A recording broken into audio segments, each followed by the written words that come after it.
Hi everyone, welcome to Online Job Update. WBHRB staff nurse grade 2 সংক্রান্ত কিছু গুরুত্বপূর্ণ এবং ইম্পর্টেন্ট ইনফরমেটিভ আপডেট নিয়ে আলোচনা করব তোমাদের সাথে।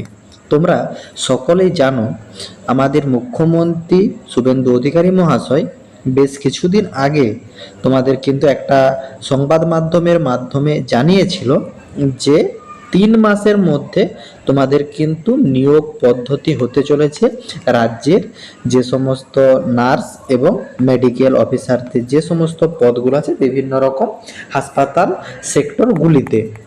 ঠিক সেই আপডেটের পরবর্তীতে আবারও কিন্তু 2টি নতুন অফিসিয়ালি বিজ্ঞপ্তি প্রকাশ করা হয়েছে, যেখানে তোমাদের নার্সিং ক্যাটাগরির যে ভ্যাকেন্সিটা, সেই ভ্যাকেন্সিটা এক্সাক্ট কবে আসতে পারে এবং তোমাদের তার পরবর্তীতে যে এবারের ভ্যাকেন্সি বিভিন্ন ক্যান্ডিডেটদের মতামত বিভিন্ন রকম কমেন্ট বক্সে এসে মেসেজ বক্সে এসে তারা জানিয়ে যাচ্ছে। কেউ কোথার থেকে আপডেট পেয়েছে 5,000, কেউ বলছে 10,000, কেউ 15,000, কেউ 20,000। অ্যাপ্রক্সিমেটলি কতটা ভ্যাকেন্সির একটা সম্ভাবনা আছে, তার সঙ্গে এই বছর 2026-এ তোমাদেরকে আবার স্টাফ নার্স গ্রেড 2 এর সিলেবাস পরিবর্তন হতে পারে, সেই রিগার্ডিংও কিন্তু একটি অফিসিয়ালি নোটিশ প্রকাশ করা হয়েছে বোর্ডের তরফ থেকে। ইন ডিটেলসে তোমাদের সাথে এইসব পয়েন্টগুলো নিয়ে আলোচনা করব। ভিডিওটি তোমাদের জন্য ভীষণ ইনফরমেটিভ হতে চলেছে, তাই তোমরা ভিডিওটা স্কিপ না করে শেষ পর্যন্ত দেখতে থেকো এবং তোমাদের যতগুলো হোয়াটসঅ্যাপ গ্রুপ আছে প্রত্যেকটি গ্রুপে ভিডিওটি বেশি বেশি করে শেয়ার করো। যারা এখনো চ্যানেলে নতুন এই রকম লেটেস্ট জেনুইন চাকরির আপডেট এবং ফর্ম ফিল আপের ভিডিও সবার আগে দেখার জন্য চ্যানেলটি সাবস্ক্রাইব করে সাথে থেকো এবং ভিডিওটি ইনফরমেটিভ মনে হলে একটি লাইক দিয়ে যেও। Government of West Bengal department of health and family welfare সমিতির তরফ থেকে একটি কিন্তু 27শে মে অফিসিয়ালি নোটিফিকেশন প্রকাশ করা হয়েছে আর্জেন্ট বেসিসে এবং নোটিফিকেশন মেমো নাম্বার দেখতে পাচ্ছ। এইখানে কিন্তু তোমাদের একটি সার্কুলার প্রকাশ করা হয়েছে the deputy secretary in the government of West Bengal. এইখানে কিন্তু তোমাদের বিশেষ করে আমাদের মেডিকেল সেক্টরের যেসব বোর্ডগুলো আছে, ডাইরেক্টর অফ হেলথ সার্ভিস, এছাড়া ডাইরেক্টর অফ আয়ুর্বেদা ডব্লিউবি এবং তোমাদের এইখানে ডাইরেক্টর অফ ফ্যামিলি ওয়েলফেয়ার এবং তোমাদের হাসপাতাল অ্যাডমিনিস্ট্রেটর, এই সব জায়গাগুলো থেকে তোমাদের কিন্তু আর্জেন্ট বেসিসে কোথায় কতগুলো ভ্যাকেন্ট পদ আছে সেই রিগার্ডিং কিন্তু একটা আপডেট প্রকাশ করা হয়েছিল। আবারও কিন্তু 27 তারিখে আর্জেন্ট বেসিসে কিন্তু আবারও একটি নোটিফিকেশন প্রকাশ করা হয়েছে, যেখানে সাবজেক্ট রাখা হয়েছে সাবমিশন অফ তোমাদের যে ভ্যাকেন্ট পোস্ট, এই ভ্যাকেন্ট পোস্ট কোথায় কতগুলো আছে সেটা জানার জন্য কিন্তু একটা অফিসিয়ালি বিজ্ঞপ্তি প্রকাশ করা হয়েছে। 5/2025-এ যে নোটিফিকেশনটা প্রকাশ করা হয়েছিল সেই নোটিফিকেশনটাকেই আর্জেন্ট বেসিসে আবার 27/5/2025-এ কিন্তু প্রকাশ করা হয়েছে ফাইন্যান্স ডিপার্টমেন্টের তরফ থেকে। এইখানে কিন্তু আর্জেন্টলি বেসিসে জানানো হয়েছে যে তোমাদের কিন্তু 2 জুন 2026-এর মধ্যে কোথায় কতগুলো ভ্যাকেন্ট পোস্ট আছে সেটা কিন্তু আপডেট করতে বলা হয়েছে। তোমাদের ভ্যাকেন্ট রিপোর্ট জানানো হচ্ছে যে কোথায় কতগুলো শূন্য পদ থাকছে এবং এই শূন্য পদের নিরীক্ষেই তোমাদের কিন্তু নতুন ভ্যাকেন্সি কতগুলো শূন্য পদ থাকবে তার কিন্তু লিস্ট প্রকাশ হবে। এরপর দ্বিতীয়তম নোটিফিকেশনটাতে তোমাদের ভ্যাকেন্সি কবে আসতে পারে এবং কতগুলো ভ্যাকেন্সির প্রবাবিলিটি থাকতে পারে এবং তোমাদের সিলেবাস কি থাকছে সেটা তোমাদের আলোচনা করছি। এই নোটিফিকেশনটার সাবজেক্ট যেটা রাখা হয়েছে, আমাদের হনারেবল চিফ মিনিস্টারের একটা মিলন মেলা প্রতিষ্ঠিত করা হচ্ছে, যেইখানে তোমাদের কিন্তু যতগুলো বোর্ড আছে প্রত্যেকটা বোর্ডের চিফদেরকে ডাকা হয়েছে এবং তার সঙ্গে আমাদের চিফ মিনিস্টারের একটা কিন্তু মিলন মেলা বৈঠক হবে। এটা কিন্তু 5/6/2026-এ তোমাদের অনুষ্ঠিত হতে চলেছে এবং এইখানে অনারেবল চিফ মিনিস্টার এবং হোল্ড করা হচ্ছে 2টা মিটিং। একটা মিটিং হচ্ছে আফটার লাঞ্চ, একটা হচ্ছে বিফোর লাঞ্চ এবং এইখানে তোমাদের যেটা জানানো হয়েছে যে প্রথম মিটিংটা থাকছে মিটিং 1। এইখানে কিন্তু সমস্ত রকম রিক্রুটমেন্ট বোর্ড এবং বোর্ডের তরফ থেকে যারা যারা উপস্থিত থাকছে তাদের সঙ্গে ফার্স্ট মিটিং হবে। এইখানে কিন্তু মানে তোমাদের মিটিং এর টাইম যেটা থাকছে সকাল 11টা থেকে 1টা পর্যন্ত তোমাদের এই মিটিং অনুষ্ঠিত হবে এবং এইখানে তোমাদের ভেন্যু থাকছে মিলন মেলা। এই মিটিং এ যেসব পার্সনরা উপস্থিত থাকছে সেটা তোমরা একবার জেনে নাও, তার পরবর্তীতে তোমাদের সিলেবাস রিগার্ডিং যে আপডেটটা থাকছে সেটা তোমাদের জানিয়ে দিচ্ছি। মিটিং 2টা তোমাদের জানার এখনো প্রয়োজন নেই। এইখানে ডিটেলস অফ মিটিং 1 এ তোমরা দেখতেই পাচ্ছ এইখানে যত সব কমিশন এবং বোর্ডের তরফ থেকে ডিপার্টমেন্টালদেরকে অ্যাটেন্ড থাকতে বলা হয়েছে।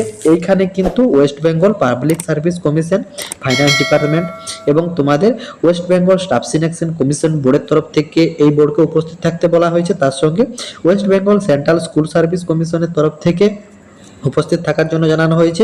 ওয়েস্ট বেঙ্গল কলেজ সার্ভিস কমিশনের তরফ থেকে এখানে উপস্থিত থাকানোর জন্য জানানো হয়েছে এবং তার সঙ্গে তোমাদের কিন্তু ওয়েস্ট বেঙ্গল মিউনিসিপাল সার্ভিস কমিশনের তরফ থেকেও কিন্তু উপস্থিত থাকানোর জন্য জানানো হয়েছে এবং মাদ্রাসা সার্ভিস কমিশনের তরফে জানানো হয়েছে এবং ওয়েস্ট বেঙ্গল পুলিশ রিক্রুটমেন্ট বোর্ডকেও কিন্তু এখানে উপস্থিত থাকার জন্য জানানো হয়েছে এবং তার সঙ্গে কোঅপারেটিভ সার্ভিস কমিশনের তরফকে উপস্থিত থাকার জন্য জানানো হয়েছে এবং যেটা সবচেয়ে বেশি নার্সিং সেক্টরের জন্য গুরুত্বপূর্ণ West Bengal health recruitment board WBHRB বোর্ডকেও কিন্তু উপস্থিত থাকার জন্য আহ্বান করা হয়েছে তোমাদের এই মিটিংয়ে এবং এই মিটিংয়ে ডিসকাশন করা হবে তোমাদের ভ্যাকেন্সি কতগুলো করে কি থাকতে পারে। দেখো তোমরা প্রত্যেকেই বিভিন্ন রকম মাধ্যম থেকে বা বিভিন্ন রকম মানে নিউজ মাধ্যম থেকে তোমরা একটা আপডেট পেয়ে প্রত্যেকটা ক্যান্ডিডেটের মনে কিছু না কিছু সংশয় এসে থাকছে এবং তারা কমেন্ট বক্সে, ফেসবুকের মেসেজ বক্সে বিভিন্ন জায়গাতে জানাচ্ছে যে কোথায় কতগুলো করে ভ্যাকেন্সি তারা দেখেছে। কেউ কেউ বলছে 5K মতন ভ্যাকেন্সি আসতে পারে, কেউ কেউ 10K, কেউ কেউ 15K, কেউ কেউ 20K মতন ভ্যাকেন্সির কিন্তু প্রবাবিলিটি দেখতে পাওয়া যাচ্ছে। এটা কিন্তু বিভিন্ন রকম মাধ্যমে, তারও কিন্তু যথোপযুক্ত আপডেট এই মিটিং ডিসকাশনের পরেই কিন্তু করানো হবে এবং তারপর ফাইনাল কতগুলো ভ্যাকেন্সি আসবে তার কিন্তু অফিসিয়ালি নোটিফিকেশন প্রকাশ করা হবে এবং তোমাদের যে সিলেবাস, এই সিলেবাসের প্যাটার্ন কিন্তু চেঞ্জ হওয়ার একটা প্রবাবিলিটি এই নোটিফিকেশনটার তরফ থেকে দেখতে পাওয়া যাচ্ছে। দেখো অ্যাট ফার্স্ট তোমাদের কিন্তু এক্সাম পেপার বাংলাতে হওয়ারও কিন্তু সম্ভাবনা থাকতে পারে। দেখো এখানে কিন্তু তোমাদের যে পয়েন্টগুলো মিটিংয়ে করা হবে তার কিন্তু মূলত 3-4টা পয়েন্ট উল্লেখ করা হয়েছে। এখানে কিন্তু making Bengali paper mandatory in all recruitment conduct by the commission and board বা কমিশনের তরফ থেকে যেসব এক্সামগুলো অনুষ্ঠিত হচ্ছে তাদেরকে কিন্তু বাংলা পেপার বলে একটা পেপার কিন্তু ম্যান্ডেটরি করা হবে বেঙ্গলি পেপারে এবং তোমাদের কিন্তু জানানো হয়েছে যে introduction of mandatory OMR sheet with carbon copy so that candidate can carry the carbon copy with them. মানে তোমাদের কিন্তু রিটেন যে এক্সাম হবে যেগুলো সিবিটি বেস এক্সাম নয়, যেগুলো ওএমআর সিট এক্সাম, সে ওএমআর সিট এক্সামে তোমাদেরকে কিন্তু কার্বন কপি ক্যান্ডিডেটের হাতে তুলে ধরে দেওয়া হবে। এবং তৃতীয় পয়েন্ট তোমাদের যেটা মেন এবং ইম্পর্ট্যান্ট, যেটা থেকেই আমার মনে হচ্ছে যে তোমাদের কিন্তু সিলেবাসের কিছু পরিবর্তন আনতে পারে নতুন সরকার। দেখো এইখানে তোমাদের মেকিং প্যাটার্ন, তোমাদের যেটা প্যাটার্নটা থাকছে এখানে একাডেমিক কোয়ালিফিকেশনের কিন্তু গুরুত্ব একটা থাকবে মনে হচ্ছে 30% একাডেমিক কোয়ালিফিকেশন, রিটেন এক্সাম থাকছে 60% এবং ইন্টারভিউ থাকছে 10%। এবং তোমরা আগেও অলরেডি দেখে নিয়েছো বোর্ড থেকে কিন্তু জানানো হয়েছে যে ইন্টারভিউর আর কোনো গুরুত্ব মানে একবারেই থাকছে না। ইন্টারভিউর কিন্তু সর্বনিম্ন 5 নাম্বার কিন্তু তোমাদের ইন্টারভিউতে থাকবে, সেটা তোমাদের স্কুল সার্ভিস কমিশনের যে কোনো এক্সামে হয়ে থাকুক না কেন তোমাদের কিন্তু ইন্টারভিউর গুরুত্ব অনেকটাই কমিয়ে দেওয়া হয়েছে। এবং অ্যাট লাস্ট তোমাদের কিন্তু যেটা প্রত্যেকেই জেনে গেছো অলরেডি যে এই সরকার আসার পর থেকেই যতগুলো ওয়েস্ট বেঙ্গলের এক্সাম আছে তাদের কিন্তু age criteria, age relaxation up to 5 years পর্যন্ত কিন্তু ইনক্রিজ করা হয়েছে। আশা করি গভর্নমেন্ট অফ ওয়েস্ট বেঙ্গলের তরফ থেকে যে 2টি অফিসিয়াল সার্কুলার প্রকাশ করা হয়েছে সেগুলো তোমরা ইন ডিটেলসে বুঝতে পেরেছো এবং তোমরা একটা আনুমানিক বুঝতে পারলে যে তোমাদের ভ্যাকেন্সি তুলনামূলক কবে আসতে পারে এবং তোমাদের ভ্যাকেন্সি যাবতীয় আপডেটগুলো তোমরা ইন ডিটেলসে বুঝতে পেরেছো।